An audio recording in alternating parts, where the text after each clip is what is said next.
जब बॉलिंग सीखते हैं ना, उस बेस की तरफ हम ले चल रहे हैं कि जब किसी को बॉल करना ही नहीं आता है, ख़ास तौर पे स्पिनर्स की बात पहले कर रहे हैं। मीडियम पेस का बिल्कुल अलग सेगमेंट होता है, अलग तरीके से वो सीखता है, बट स्पिनर्स यहाँ पर कैसे बॉल को करता है, वो बहुत सारी चीज़ें आपने अभी तक सीखी हैं स्पिन करने की कला में, कि कैसे ग्रिप करते हैं बॉल को, कैसे लोड करते हैं बॉल को, फिर कैसे रिलीज़ करते हैं बॉल को, रोटेशन क्या होता है। बट उससे भी बड़ी चीज़ होती है कि हम स्टार्ट कैसे करें। अगर जो भी हमारे दर्शक इसको देख रहे हैं वो ये समझ सकेंगे कि बॉलिंग को स्टार्ट कैसे करें। This is a total magic कि बॉल करे तो करे कैसे। पहले तो राउंड आर्म एक्शन आना चाहिए हमें। ये राउंड आर्म एक्शन अगर आता है हमें, तभी हम बॉल को लीगल डिलीवरी के रूप में डिलीवर कर सकते हैं। ये बात तो आपको क्लियर हो गई होगी। अब बात आती है कि एक ऐसा प्रैक्टिस का प्रारूप बनाते हैं जिसको करने के बाद हम बहुत ही अच्छी बॉलिंग कर सकते हैं और हम बहुत जल्दी अपने आप को डेवलप कर सकते हैं। उसके बाद तमाम चीज़ें होती हैं। जब आप मैचेस खेलते हो, विकेट्स मिलते हैं, आप बूस्टअप होते हो, तो आपका एनर्जी लेवल हाई होता है। बट उससे पहले प्रॉपर ढंग से हमको चीज़ें आनी चाहिए। हमें पता होना चाहिए कि हम कैसे गेंद फेंकना सीखें। तो स्टेप्स अगर आपके क्लियर रहेंगे, स्टंप पर आकर के बॉल को करना अगर आपको क्लियर रहेगा, तो आप काफ़ी कुछ जान जाओगे। तो ये देखिए, ये जो क्रीज़ होती है ना, इसका इस्तेमाल कैसे करते हैं। इसमें बॉक्स भी होता है। ये सारा कुछ अभी हमने नहीं बनाया है, बट जितना मैंने फॉर्मेट किया है, इसके बाद एक फॉर्मेशन और होता है जो प्रैक्टिस के लिए होता है। वो देखिए क्या है। अब उसके लिए हम ज़रा सा बताएंगे कि प्लीज़ आइए ज़रा। है जब हम बना रहे हैं तो एक वर्टिकल लाइन बनाते हैं। ये वर्टिकल लाइन बनाते हैं हमेशा ऐसी जगह जहाँ से स्टंप को ज़्यादा क्रॉस न कर सकें। आपका पैर लगभग यहाँ तक पड़ेगा तो आपका नो बॉल नहीं होगा, इसलिए आपको उसी हिसाब से करना चाहिए। तो हम पहले आपको प्रैक्टिस के लिए दिखा रहे हैं कि एक वर्टिकल लाइन यहाँ पर बनाते हैं। वर्टिकल लाइन छोटी सी, देखिए ये वर्टिकल लाइन हुई। ये पैर आपका, लेफ़्ट लेग आपका इस पर टैप करता है, ठीक है। और लेफ़्ट लेग टैप करने के बाद अब एक हॉरिजॉन्टल लाइन बनाएंगे जो डायगोनल होगी। वो हम बनाएंगे यहाँ पर। ये आपका सेकंड लेग है, राइट लेग है। अगर राइट हैंड बॉलर के लिए मैं बता रहा हूँ जनरली, और ठीक उल्टा हो जाएगा लेफ्ट हैंड बॉलर के लिए। तो पहला ये देखिए, ये वर्टिकल है और दूसरा ये हॉरिजॉन्टल है। अब इसमें इसका यूज़ कैसे होता है, देखिए ऐसे होता है। इससे केवल टेक ऑफ होता है, यानी जंप होता है। ये देखिए, आप लेफ्ट लेग को राइट हैंड बॉलर, याद रखिएगा, राइट हैंड बॉलर अपने लेफ्ट लेग से जंप करता है। बहुत सारे बॉलर्स के साथ एक दिक्कतें और आती हैं कि वो राइट लेग से ही 2 बार जंप करता है, यानी डबल जंप उसकी होती है। तो ये प्रॉब्लम भी इसमें सॉल्व हो जाएगी उन बॉलर्स की जो इस तरह की प्रॉब्लम झेल रहे हैं, जिनको इसके बारे में नहीं बताया जाता है। तो आप ये देख लीजिए कि लेफ्ट लेग से आपको टैक करना है, टेक ऑफ लेना है और जंप करना है। ये देखिए ये, और आप अगला पैर आपका देखिए कहाँ आ गया। देखिए इधर से पोजीशन पे आ गया। राइट लेग आपका कहाँ आया, डायगोनल। हमने जो लाइन डायगोनल बनाई है उसी लाइन पर आ गया। तो इस तरीके की 2 लाइनें केवल आपको बनानी है, एक वर्टिकल, हॉरिजॉन्टल। ये दोनों लाइनें क्लोज करके दिखाइए। ये दोनों लाइनें बहुत इंपॉर्टेंट है, पहला वर्टिकल और दूसरा हॉरिजॉन्टल।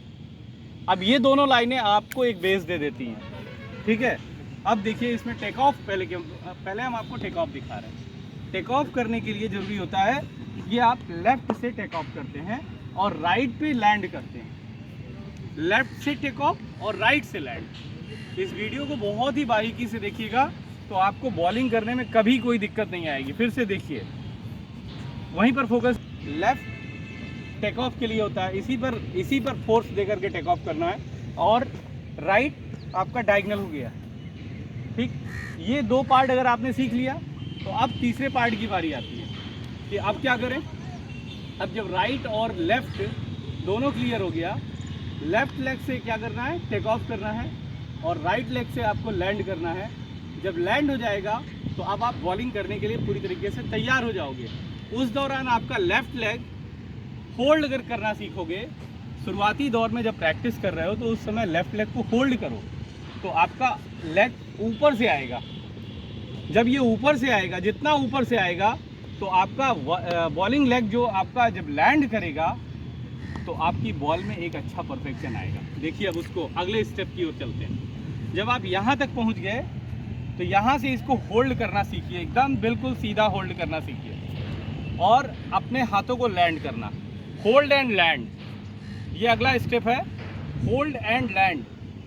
किसी का हाथ यहाँ पर सॉरी माफ़ कीजिएगा, होल्ड कहाँ पर हो रहा है, यहाँ पर हो, इसी को बोलते हैं लोडिंग। ये लोडिंग अगर आपको आ गई, लोडिंग अलग अलग तरीके से होती है। बहुत सारे खिलाड़ी यहाँ करते हैं, बहुत सारे खिलाड़ी यहाँ पे करते हैं, ठीक है। तो आपकी लोडिंग जैसे आपको कंफर्टेबल लगे, बट अगर आपका पैर यहाँ पर होल्ड हो रहा है तो आप अच्छा जंप करने जा रहे हो, ठीक है, क्लियर। अब आते हैं जंप की तरफ। इसको जरा जंप करेंगे तो जंप करने के दौरान आपका नॉन बॉलिंग आर्म बड़ा इंपॉर्टेंट है। ये नॉन बॉलिंग आर्म जो आपका यहाँ से ये लेके जा रहा है, अब इसके बाद ये ऊपर जाएगा, याद रखिएगा, नीचे नहीं रहेगा, ये ऊपर जाएगा, यहाँ से ये ऊपर। और इसके बाद जैसे ही आपका पैर आगे लैंड करेगा, ये पैर हमेशा टो पर लैंड कराइए। जितने भी स्पिनर्स होते हैं उसे पैर को टो पर लैंड करने देना चाहिए। जब टो पर लैंड करेंगे, और एक बात और ख्याल रखिए कि जब आपका पैर टो पर लैंड करेगा तो थोड़ा सा इनर पोजीशन बनाएगा, यानी बैट्समैन के सामने फेस नहीं करेगा आपका टो, आपका टो फाइन लेग की तरफ फेस करेगा। ये देखिए, फिर से एक बार देख लीजिए। अगर आपने इसको सीधा कर दिया तो एक प्रॉब्लम आएगी, उसको क्या कहते हैं, उसको बोलते हैं रोटेशन ना होना। जब आपका सीधा पैर रहेगा तो रोटेशन बहुत मुश्किल हो जाएगा, लेकिन जैसे ही आप इसको क्रॉस करोगे हल्का सा, तो इसका रोटेशन बहुत अच्छा बनेगा। अब देखिए अगला पार्ट है, ये नॉन बॉलिंग आर्म जब आपकी बॉडी को गिराता है, एक साथ गिराता है। ये देखिए होल्ड पोजीशन से जब आप गिरते हो तो ये नॉन बॉलिंग आर्म भी आपको गिरा देता है, ये देखिए। और जब नॉन बॉलिंग आर्म आपका ऊपर जाता है तो आप पीछे से बॉल को रिलीज करने के लिए लगभग तैयार हो चुके होते हैं। अब ये दोनों, अब जरा हाथ को इधर से दिखाइए, बिल्कुल एक दूसरे के उलट हैं और तैयार हैं बॉल करने के लिए। ये भी ध्यान रखिएगा, ये बिल्कुल तैयार हैं। अब यहाँ से आपको अपने टारगेट को देखना है और जो भी स्पिन की कला आप जानते हैं, उस स्पिन की कला के साथ आपको बॉल को रिलीज़ करना है। रिलीज़ करते समय नॉन बॉलिंग आर्म आपका सीधे बॉडी के करीब से, ये देखिए, ये बॉडी के करीब से होता हुआ चला जाएगा अंदर, और आपका बॉलिंग आर्म पीछे से अपने आप को एक्टिवेट करते हुए आगे ले आएगा और रिलीज़ पॉइंट से बॉल को रिलीज़ कर देगा। अब यहाँ ये पॉइंट तक आप क्लियर हो गए। अब इसके बाद रोटेशन के बारे में आपको बताने जा रहे हैं कि ये रोटेशन कैसे करते हैं। पैरों का रोटेशन कितना इंपॉर्टेंट है, बॉल की ड्रिफ्टिंग के लिए पैरों का रोटेशन बहुत इंपॉर्टेंट है। चाहे वो लेग स्पिनर हो, चाहे वो ऑफ स्पिनर हो, चाहे वो लेफ्ट आर्म स्पिनर हो, चाहे वो चाइना मैन हो, सारे बॉलर्स के लिए पैरों का रोटेशन बॉल की ड्रिफ्टिंग में एक अलग पावर देता है, ठीक है। तो अब हम उस पॉइंट पे चल रहे हैं। देखिए ये यहाँ से रोटेशन को आप बहुत ध्यान से देखिएगा। नॉन बॉलिंग आर्म के बाद अब आप जब बॉल को हिट करने जाते हो अपने शोल्डर से, और जैसे ही बॉल को हिट करोगे आप देखोगे कि पैरों में एक रोटेशन बनेगा। वो देखिए कैसे हो रहा है, ये रोटेशन है। फिर से इसको बार बार देखिएगा, थोड़ा सामने से दिखाइए। लैंड करते समय आपने हल्का सा इसको क्रॉस किया, क्योंकि आप सीधा नहीं कर रहे हो, पैर को क्रॉस कर रहे हो।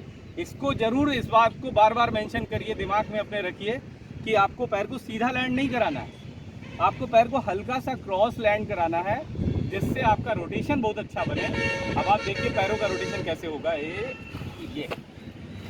अब इसके बाद अगला स्टेप आता है एक बॉलर के लिए, आफ्टर रोटेशन फॉलो थ्रू। क्योंकि आपका बॉडी जब रोटेट होता है पैर, तो आपका बॉडी बिल्कुल उसके दूसरी साइड पे चला जाता है। कैसे जाता है, देखिए आपने रोटेशन किया और आपका बॉडी इधर गया, आपका बॉडी लगभग मिड विकेट माफ़ कीजिएगा कवर की ओर चला जाता है, एक्स्ट्रा कवर की ओर चला जाता है। फेस थोड़ी देर के लिए जाता है, कितनी देर के लिए जाता है, फ्रैक्शन ऑफ सेकंड के लिए जाता है, जब आप रोटेशन कर रहे होते हो उस दौरान ये। लेकिन ये तरीका नहीं होना चाहिए। इसमें देखिएगा, अब आपको अगला पार्ट दिखाएंगे फॉलो थ्रू, ठीक है। अब ये फाइनल टच पे आएगा फॉलो थ्रू, जिसमें आपका आफ्टर रोटेशन ये रोटेट करने के बाद ये और ये आप फ्लेक्सिबल होकर के करोगे। फिर से दिखाइएगा इसको, फिर से दिखाइएगा। आपने पैर को लैंड कर लिया, लैंड करने के बाद जैसे ही आपने पैर को रोटेट किया, आपने आपका बॉडी ये, और ये रोटेशन आपको पूरी तरीके से बैट्समैन को प्ले करने के दौरान अपने आप को प्रिपेयर कर देता है कि आप बॉल पकड़ने के लिए तैयार हो, चाहे वो कैच आ रही हो, चाहे आपके आसपास से बॉल जा रही है। ठीक है, अब फाइनल टच में चलते हैं, हम आपको दिखाते हैं। जरा सामने एक प्लेयर जाइए। ये एक्शन है, जो भी आपके तरीके हैं बॉल करने के, उसमें आपका रनअप, और रनअप करने के बाद टेक ऑफ, टेक ऑफ करने के बाद आपका पैर लैंड करना, और पैर लैंड करने के बाद आपका नॉन बॉलिंग आर्म, फिर आपका बॉलिंग आर्म, और जब आपकी लैंडिंग हो जाती है लेग की, तो आपका बॉल रिलीज़ करना, और रिलीज़ करने के बाद फॉलो थ्रू। ये सारा चीज़ आपको एक साथ मिक्स करके दिखाते हैं कि देखिए किस तरीके से होता है। इस दौरान आप बॉल को, अब देखिए यहाँ से हम बॉल कर रहे हैं,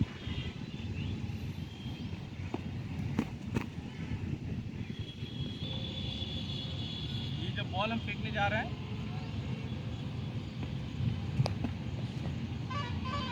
ये एक्शन हमारा और फास्ट होना चाहिए। इसमें ध्यान रखना हमें ज़रूरत है, तक इतने मूवेबल और फ्लेक्सिबल रहेंगे कि हम बॉल के रूप में अपनी बॉल को करने के बाद बैट्समैन को देख पाएंगे, उसका इंटेंशन देख पाएंगे। शॉट प्ले किया, फिर से देखिए, ये जो पोजीशन है ना, ये अलग अलग तरीके से होती है बॉलर। फॉलो थ्रू कैसे उसको मेंटेन करना है, ना जाना है, ये सारा कुछ एक बॉलर को अच्छी बॉल के रूप में डिलीवर करने के लिए पर्याप्त है। ठीक है।